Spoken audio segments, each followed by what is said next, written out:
আজকে দেখুন অনেক দোকানদার সে চাইলে গরিবদের থেকে কিছু কম নিতে পারে। রাসূল সাল্লাল্লাহু আলাইহি সাল্লাম এরকম ব্যবসায়ীদের জন্য দোয়া করেছেন, রহমতের দোয়া করেছেন, রাহিমাল্লাহু রাজুলান সামহা, ওই লোকটাকে আল্লাহ রহম করুক, দয়া করুক, যে লোকটা যখন বেচে তখন মানুষের সাথে একটু কোমলতা অবলম্বন করে, যখন সে ইজাস্তারা কোনো কিছু কিনে তখন কোমলতা অবলম্বন করে, ওই ইজাক্তাদা যখন কারোর ঋণ দেয় ঋণের টাকা উঠানোর সময় তার সাথে একটু নম্রতা দেখায়। এই লোকের জন্য স্বয়ং রাসূল সাল্লাল্লাহু আলাইহি সাল্লাম আল্লাহর কাছে দোয়া করেছেন আল্লাহ যাতে তাদের প্রতি রহম করে, দয়া করে। এই দয়ার মাধ্যমে আপনি ব্যবসা লাভবান হবেন। কেমন শুনুন, আপনি যখন একজন দরিদ্র লোক আসছে, আপনি বললেন অনেক লাভ তো করেছি, তার থেকে নাই করলাম, তাকে কেনা মূল্যে দিয়ে দিলাম, তাহলে আপনি বিক্রিতে কি করলেন?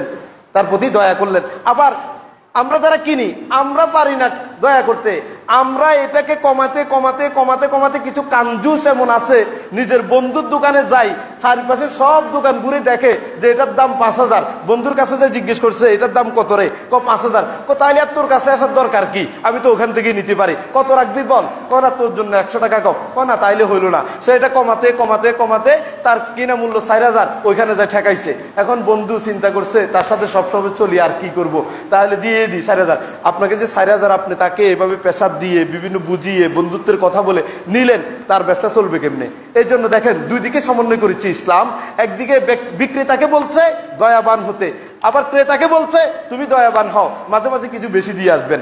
আমরা যারা রিক্সায় উঠি, যদি 20 টাকার ভাড়া 30 টাকা চায়, থাপ্পড় লাগা দিই আমরা, এরকম আমাদের অনেককে দেখি। আবার 20 টাকার ভাড়া 20 টাকা চাইছে, সেটা আপনি যখন গাড়ি থেকে নেমে যাবেন তখন নেমে তাকে অতিরিক্ত 5টা টাকা দিয়েন, দেখবেন তার ভিতর থেকে এমন দোয়া আসবে আপনার প্রতি, কোটি টাকা দিয়েও আপনি দোয়া কিনতে পারবেন না। আপনার বাজারে যেই ছোট্ট ক্ষুদ্র ব্যবসায়ী বিভিন্ন জিনিস নিয়ে বসে আছে, অনেক মহিলারা, অভাবী মানুষ, আপনার প্রয়োজন না থাকলেও আপনি এগুলি তাকে কিছু টাকা দিয়ে কিনে মুক্ত করেন, দেখবেন এত খুশি হবে। সে যদি 10 টাকা বলে তাকে 15টা টাকা দিয়েন, তার দোয়া আপনার জীবন পরিবর্তনের জন্য কাজে লাগতে পারে।